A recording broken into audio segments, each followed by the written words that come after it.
अनु 12वीत शिक्षण घेत होती. कॉलेजमध्ये प्रथम क्रमांक मिळवणारी, त्याचबरोबर दिसायला सुंदर, उंच, गोरीपान होती. अनु एका मुलाच्या प्रेमात पडली. तो मुलगा तिच्याच क्लासमध्ये शिकत होता. कॉलेज सुटलं की दोघे फिरायला, कधी कधी मूवी पाहण्यासाठी जात होते. असे त्यांचे दिनक्रम सुरू होते. अनु आणि समीरचं एकमेकावर खूप प्रेम होतं. वाढलेले फोन मेसेज यामुळे अनुचं अभ्यासाकडे दुर्लक्ष होऊ लागलं होतं. समीर गरीब घरातील शेतकऱ्याचा मुलगा होता. कॉलेजमध्ये तोही टॉपर होता. समीरने एकदा कॉल करून अनुला बोलावले. तिथून दोघेही मूवीला जाणार होते. अनुचे वडील कडक शिस्तीचे होते. त्यात पेशाने शिक्षक असल्याने स्वभाव त्यांचा अगदी कडक होता. अनु त्यांना खूप घाबरायची. अनुच्या वडिलांना म्हणजे नारायणरावांना मुलीची चिन्हे वेगळी दिसू लागली होती. आज अनु बाहेर पडताना त्यांनी तिचा पाठलाग करायचा ठरवला. अनु त्यांच्या नेहमीच्या जागी पोहोचली. समीर आधीच येऊन थांबला होता. नारायणरावांनी आज मुलीला एका मुलासोबत पाहिलं होतं.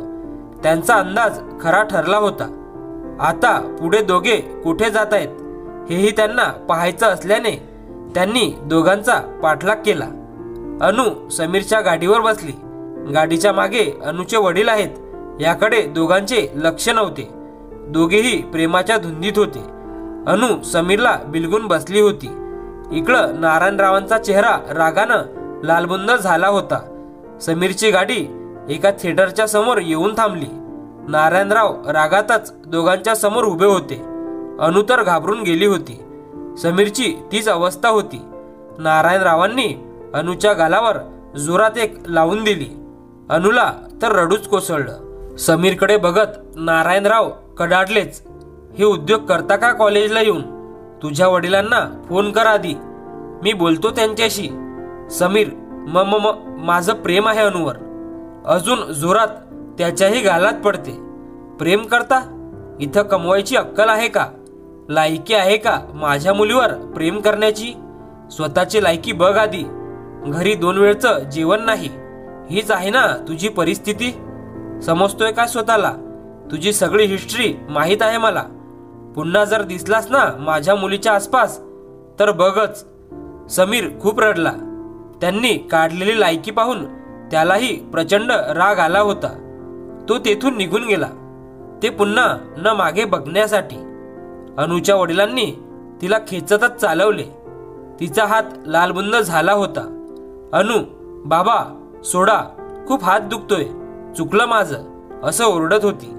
पण त्याचा काहीही तिच्या बाबांवर उपयोग होत नव्हता. अनुचे कॉलेज तिच्या बाबांनी बदललेले.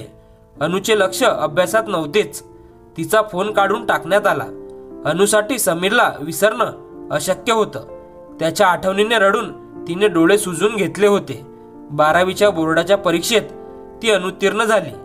त्या दिवशी तिच्या बाबांनी तिला प्रचंड मार दिला. आईमध्ये पडून तिला वाचवायला आली. पोरीला समजावून सांगा, हे डोक्यातून प्रेमाचं खूळ काढून टाक, नाहीतर तुला जिवंत सोडणार नाही, असं रागातच म्हणत अनुचे वडील बाहेर निघून गेले. अनुकडे समीरला विसरण्याशिवाय पर्यायच उरला नव्हता. बाबांचं बारीक लक्ष तिच्याकडे असायचंच. कॉलेजला येता जाताना तिच्या बरोबरच थांबत. सगळे रस्ते बंद झाल्याचे तिला दिसत होते. समीर ही कधी कधी नजर पडत नव्हता. कदाचित त्याने दोघांचा विषय सोडला असं तिला वाटू लागलं. 6-7 महिने होत आले होते.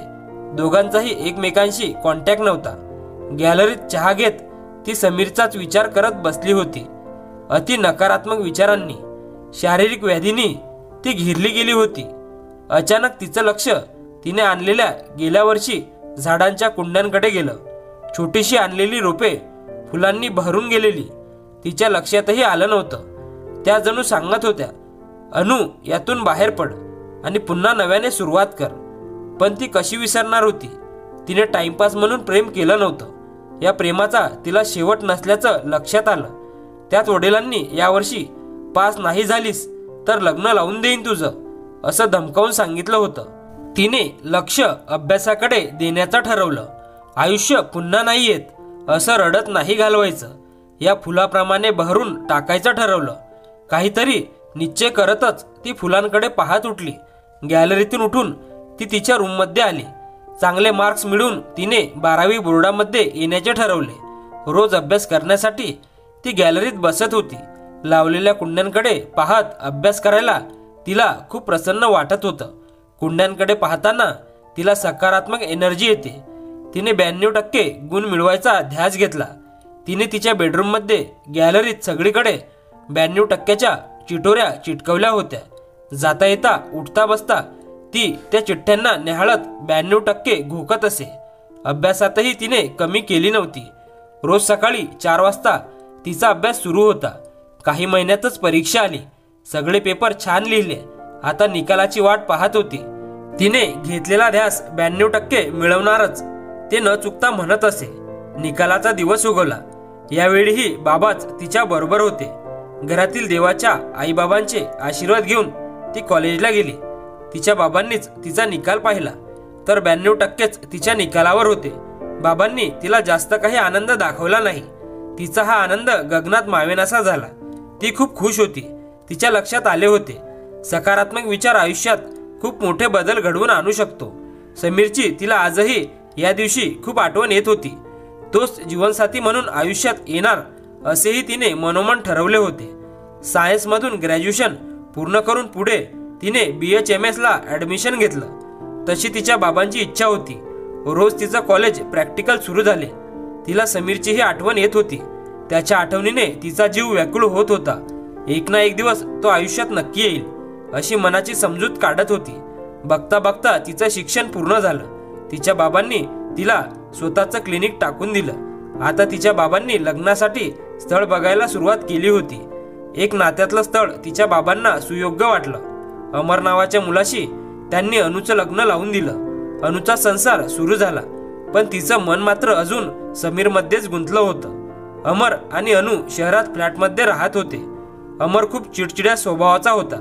त्याच्या मनासारखं झालं नाही की तो वस्तू आदळत छोट्या छोट्या कारणावरून त्याच्यातील हैवान जागा होत असे. हे तिला नवीनच होतं. तिने स्वतःच्या पैशाने खरेदी केलेलीही त्याला आवडत नव्हती.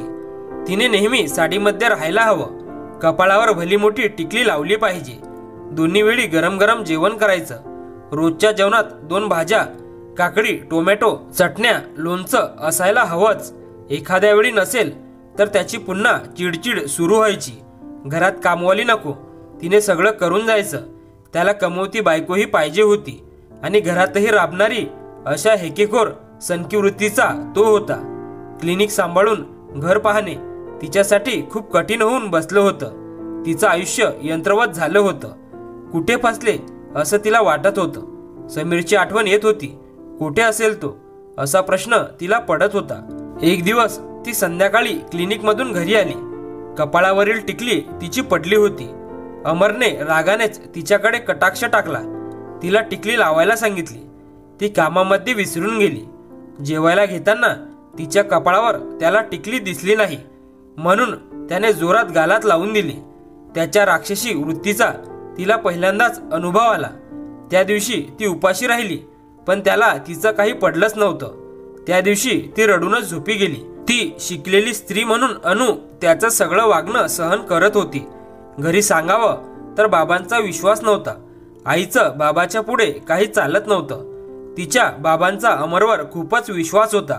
दुसऱ्या दिवशी ती आवरून क्लिनिकला चालली. आज मोकळे केस का सोडलेस? कोणाला दाखवायचे आहेत? अमरचे शब्द ऐकताच ती घाबरून गेली. ते मी आज धुतले होते. ओलसर असल्याने बांधले नाहीत. त्याने तिचे केस धरून ओढले. स्वतःला काय समजतेस? तू कारण सांगशील आणि मी ऐकून घेईल का? मूर्ख वाटलो का मी तुला? त्याने मोठी कात्री घेऊन तिचे केस कापायला सुरुवात केली. त्याच्या हैवानी ताकदीपुढे तिचं काही चालत नव्हतं. ती अडवण्याचा प्रयत्न करत होती पण त्याच्या शक्तीपुढे तिचा निभाव लागत नव्हता. ती ओरडत होती. त्याने सोप्यावरील उशी घेऊन तिचं तोंड दाबण्याचा प्रयत्न केला. ती पाय हलवत होती. त्याला जोरात झटका देऊन ती पळू लागली. जीव वाचवण्यासाठी ती जीवाच्या आकांताने पळत होती. तशी पायाला ठेस लागून ती जोरात खाली ढसळली. डोक्याला मार लागून रक्ताने माखली होती. बेशुद्ध अवस्थेत ती तशीच पडून होती. रक्ताच्या धारोळ्यात पडलेली तिला पाहून अमर घाबरून पळून गेला. दार तसंच उघडं ठेवून. काही वेळाने तिचे आईवडील तिला भेटायला आले. घराचा दरवाजा उघडा पाहून तसेच आत शिरले. आत कोणीच नव्हतं. आतमध्ये आवाज दिला. प्रतिसाद कोणीच देत नव्हतं. आई आतमध्ये गेली तर अनु रक्ताच्या थारोळ्यात पडली होती. आईने घाबरून अनुच्या वडिलांना बोलावून घेतलं. तेही तिची अवस्था पाहून घाबरले. तिच्यासाठी ॲम्ब्युलन्स बोलावून घेतली. तिला तातडीने दवाखान्यात ॲडमिट केलं. डोक्याला जखम खोलवर होती, त्यामुळे डॉक्टरांनी ती शुद्धीवर येईल तेव्हा कळेल असं सांगितलं. आई वडील डोक्याला हात लावून बसले होते. तिची अवस्था पाहून किती तिने सहन केले समजले होते. त्यांनाही प्रश्न पडला, का अशा माणसाबरोबर लग्न लावून दिले जो फक्त हैवान आहे. 2 दिवसांनी ती शुद्धीवर येत होती. समीर समीर ओरडत होती. अजून तिचं प्रेम समीरवर असल्याचं तिच्या बाबांच्या लक्षात आलं. त्याला कुठे शोधायचं असाही त्यांना प्रश्न पडला. अनु उठ, मी तुझा बाबा आहे. आई बाबा तिला दुसर दिसत होते. त्यांना पाहून डोळ्यातून तिच्या अश्रू वाहू लागले. रडू नकोस, आम्ही आहोत, तू काळजी करू नकोस, तिचे बाबा म्हणाले. आई तिच्या डोक्याला कुरवाळीत होती. आईच्या डोळ्यातून अश्रू थांबत नव्हते. डॉक्टर अनुला चेक करायला आले तेव्हा तिथं एका रुग्णाचे नातेवाईक धन्यवाद डॉक्टर करत आले. आज तुमच्यामुळे माझी बायको वाचली. तिला कोणत्याही हॉस्पिटलमध्ये घेत नव्हते, पण आज तुम्हीच वाचवलं. तो माणूस डॉक्टरांच्या पाया पडत होता. तुम्ही देव माणूस आहात. डॉक्टर, हे काय करताय? मी माझं काम केलं. पुन्हा महिन्याला चेकअपला या. हे माझं visiting card. Sameer Yadav, MBBS. अनुने नाव ऐकताच डोळे उघडले. समीर समीर ती बोलू लागली. तिचे वडील तर उठूनच बसले. हो, तो तिचा समीरच होता. त्यानेही तिला ओळखलं. तिला पाहताच त्याच्याही डोळ्यात अश्रू आले. अनु, काय हे? कशाने अशी अवस्था झाली तुझी? अनु, कुठे होतास एवढे दिवस? किती तुला आठवत होते. एकदाही वाटलं नाही मला भेटावं? ती रडू लागली. तिचे आईवडील बाहेर चाललेले पाहून, थांबा बाबा, मीच तो, तुम्ही ज्याची लायकी खूप वर्षापूर्वी दाखवली होती. पण मी आज जे काही आहे ते तुमच्यामुळेच. मी अजून लग्न केलं नाही. अनुला मी तसं वचनही दिलं होतं. झालो तर तिचाच, नाहीतर कोणाचाही नाही. जर तुमची संमती असेल तर अजूनही अनुचा हात मागतो. तुम्ही बघितलेला मुलगा वेगळा होता. आता बघितलाय तो तुमच्या मुलीला खुश ठेवू शकतो. त्याची लायकीही आहे तुमच्या मुलीचा हात मागण्याची. बाद झालं. किती दुखऱ्या मनाला बोलशील.